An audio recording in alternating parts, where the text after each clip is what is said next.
never thought I'd see the day where a kids show has a basically a whale-like creature washed up on shore. um, yeah. This is the Owl House, episode 3. I was a teenage abomination. That's a very specific title, but it's got a lot of layers to it. I'll say. So in this episode, basically, Luce, we again, this is another solid episode. I mean, again, it's one of the it's early on in the show, and they're pretty much just establishing the world that they have. And in this episode, they establish it by showing kind of one of the major factors about magic in this world, and that's the kind of like the school itself. I mean, the Hexside School of Magic and Demonics. That's what the school is. And Luce discovers this after she runs into a girl in the woods that's a student there. And the reason why Luce is in the woods to begin with is because she wanders off after Ida shows her this trash slug. It's a weird image to start on. So Ida brings her there because the trash slug will literally eat anything. So it's got stuff in it that Ida tries to salvage, and so Luce, of course, is a little grossed out by this and just wonders if Ida will teach her just the anything magic related. And so she starts listing off, like, I think spells, potions, like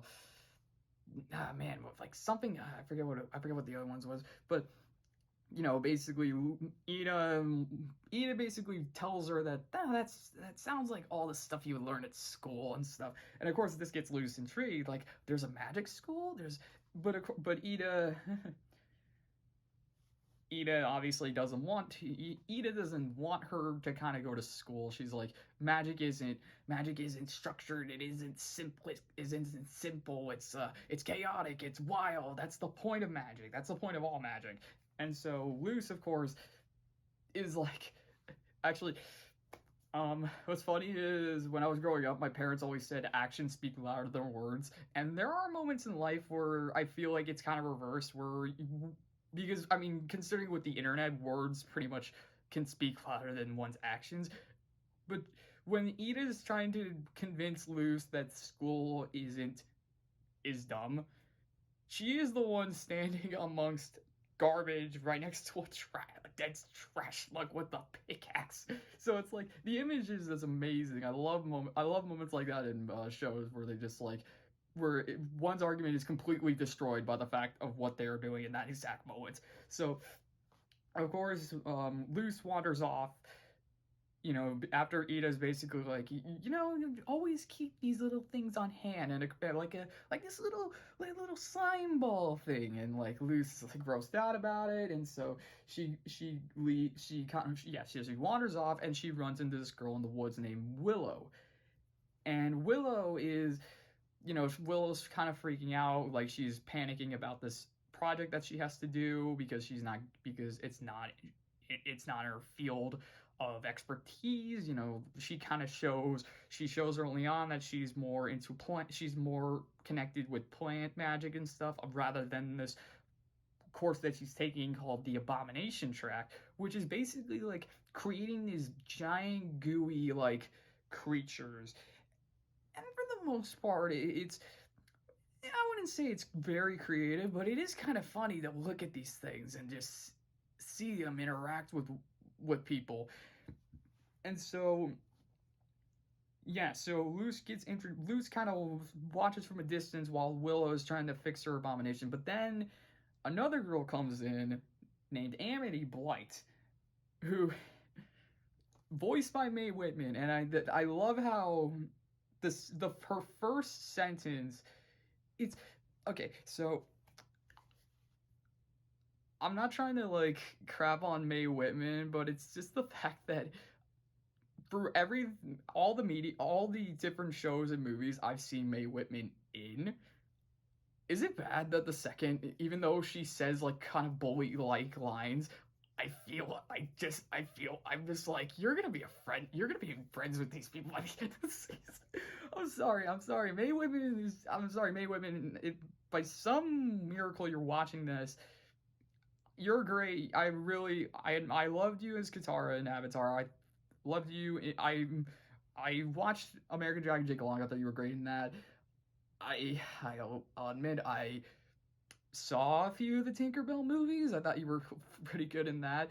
So don't ask why I was watching Tinkerbell. Please don't. But yeah, I mean she's. It's not that she's her lines as a bully. Her bully like lines aren't bad.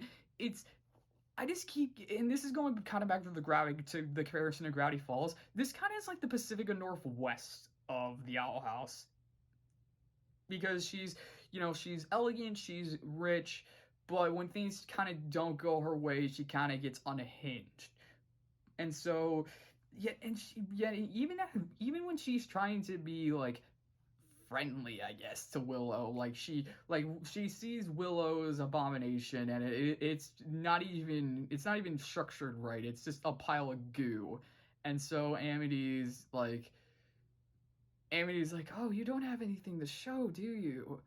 Well, as top student, all I can say is keep at it. And she has a badge that literally is just a star that says top student on it, and I'm like, you're guys. What are you guys like? What are you guys like 9? Like that's something that I don't even remember. Like I'm pretty where I grew up. That was like diminished pretty much when you get into middle school. It's like what are you guys supposed to be like in your teens or something? So, yeah. So. And another thing I noticed in this episode is, I mean, I've noticed it the first time, but it kind of diminishes as the season goes on. But Amity calls Willow half a witch Willow, and like apparently that's what people call her. People call her half a witch Willow. And I remember the first time I heard that, it's like very intriguing because it's like it's like, well, so there are people on this in the world of in the demon realm that don't have magic. And so Willow, apparently one of her parents, doesn't have magic. The other one does. So I guess that's why she's half a witch Willow. It's kind of like the Half-Bloods in Harry Potter, because we got to make a comparison to that. So, Amity leaves, and Willow's very frustrated by that because she's like, I don't like this. I want to be in this track. Amity, of course, rubbing it in my face. So then she then gets angry and conjures this giant plant that Luce gets caught in, and of course Willow notices, and she's very like, she kind of freaks out seeing a human, and Luce, of course, is more intrigued by the fact that she's meeting a witch and a student at a school, and so the two make a deal that basically Luce kind of covers herself in the goo and says that she'll be Willow's abomination if Willow lets her come with her to school to check it out. And so of course they agree and they head to school. Completely forgot. I completely forgot to say this in the last one. I wanted to make a note of this. The intro theme song. They didn't do it in the first episode, but they did it in the last episode. I completely forgot to mention it. I really like the intro. I really like I love the music. It's very subtle, but it's very mystical. I like when a theme, like that's the thing about shows like this with their themes and their worlds. It's like you want to have a song, you want to have a music that kind of captures that, and this one does. This one really does, and I love the imagery. I love the kind of little da da da da da da da, and it's like very cool. It's very cool. It's very upbeat, and it gets in your head. It really does get in your head after you've heard it a few times, and. Yeah. So while Luce and Will make a deal about going to Hexside and helping out with the project, Ida and King make a bet. So King is basically doubting that Ida can actually train Luce to become a witch. And of course Ida is like, all right, you think you could be a better teacher? And so the two make a bet. And so Ida gives King this baby trash slug, and says, "You have one day to train this thing to be basically your soldier. And if you lose, I get to call you Mr. Wiggles." And King's like, "Okay, well, if I win, then you have to stay in the shack." Anytime I hear shack, I just think Gravity Falls Mystery Shack, and you have to wear a shame hat. And I'm like, wow, that's a pathetic bet, man. I mean, but he does have he kind of doesn't he kind of can't really bet anything bigger than that, because as Ida shows through their in this book, King never won a bet, so he can't really do much. So yeah, so that's the kind of like the B plot of the episode. And back at Hexside, Luce is really intrigued. The the the exterior of the school itself, it's rather simple in my opinion. It still looks nice. It's a really nice school, but it's the inside that really looks cool. Like the lockers are all the lockers are they have instead of they have a mouth. They all have mouths. And the way to you open up your locker is you tickle it, so then the mouth opens up and kind of like spits out your book, like and stuff like that. And there's and then so yeah, so Luce and Will are going through, and then they run into another kid who is pretty much the third member of this trio, Gus, or Augustus as they start. But Luce is like, "Oh yeah, I knew an Augustus in my world. We call him Gus." And Gus is a human expert. He is the president of the Human Appreciation Society. I think that's what it's called, or is it club? I don't know. It's one of the two. And so Gus is able to recognize Luce right out of the gate. But what's interesting is he has his knowledge of humans, but of course, it's kind of like not every fact is true. Like he's reading a book about braces, and what's weird is like Gus is like, do you know that humans force children to wear metal bars on their teeth? For what? To maybe make them magnetic? And I think Luce like whispers in the bowl, like, actually it's to help hide candy. I'm like, what? Or maybe she said cavities. I don't know. It's one of the two. I just know.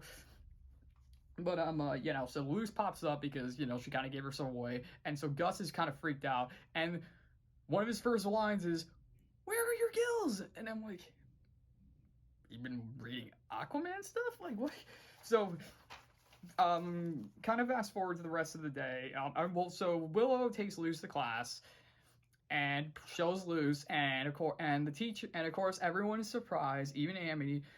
But Amity kind of at first brushes it off until the teacher makes Willow the top student. And that's when Amity's like, "Okay, nope, I'm shutting this down right now."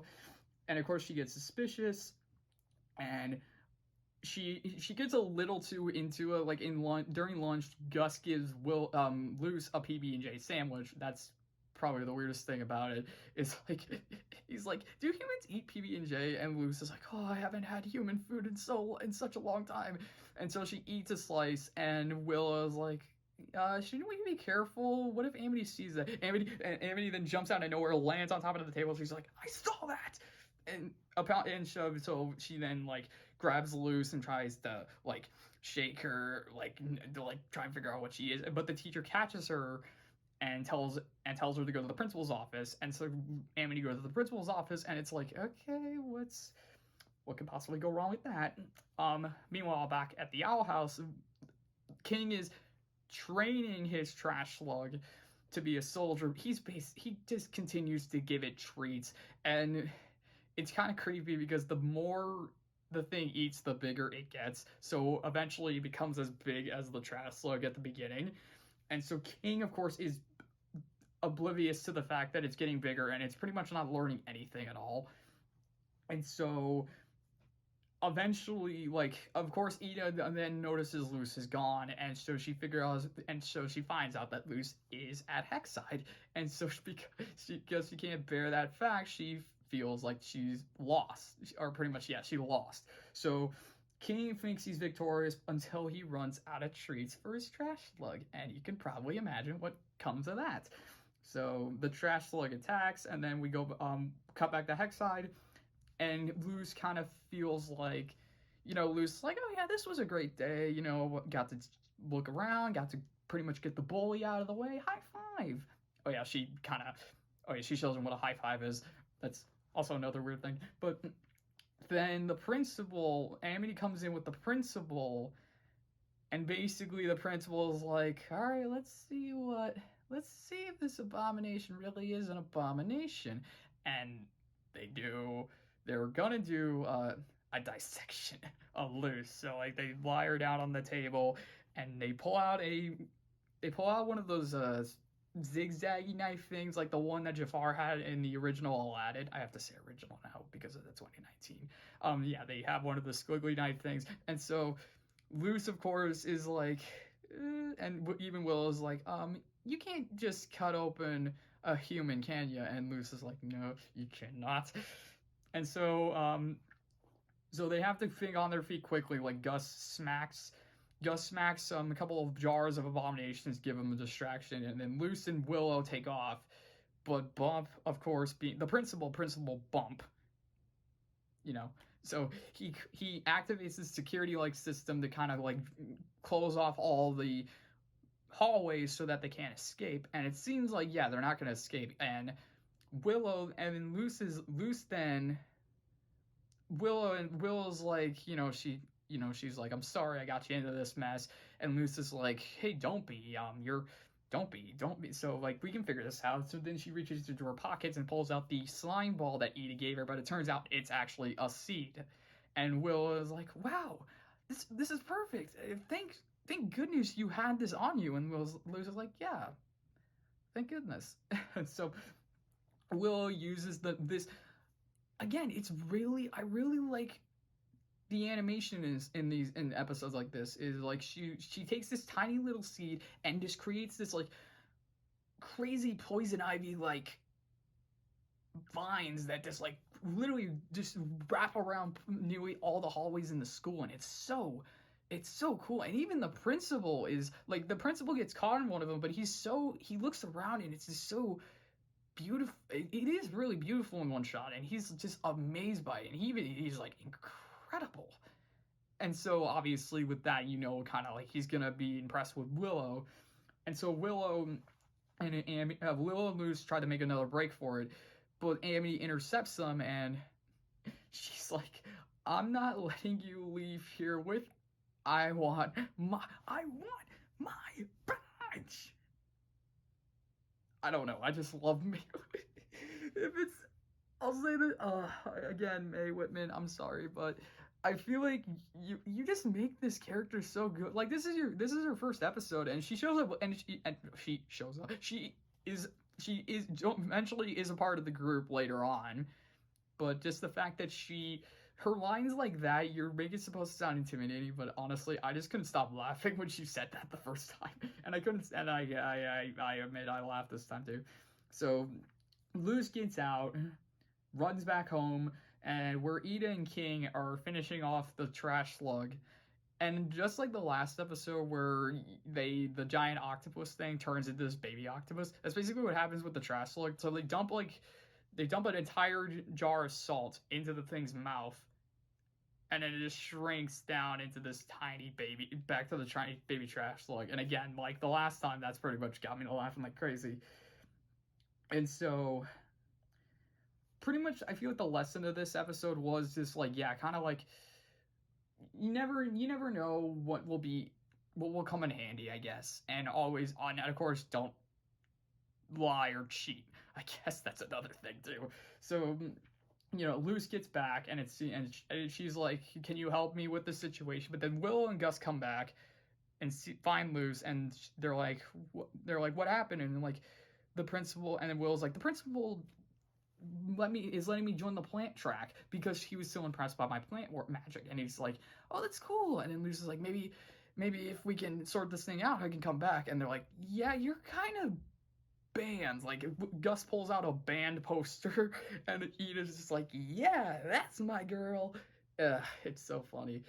But yeah, then actually, oh yeah, I forgot to mention, Bruce hugs Ida in this episode, and it kind of freaks Ida out because he has no idea what a hug is. I love stuff like that, just little moments like that.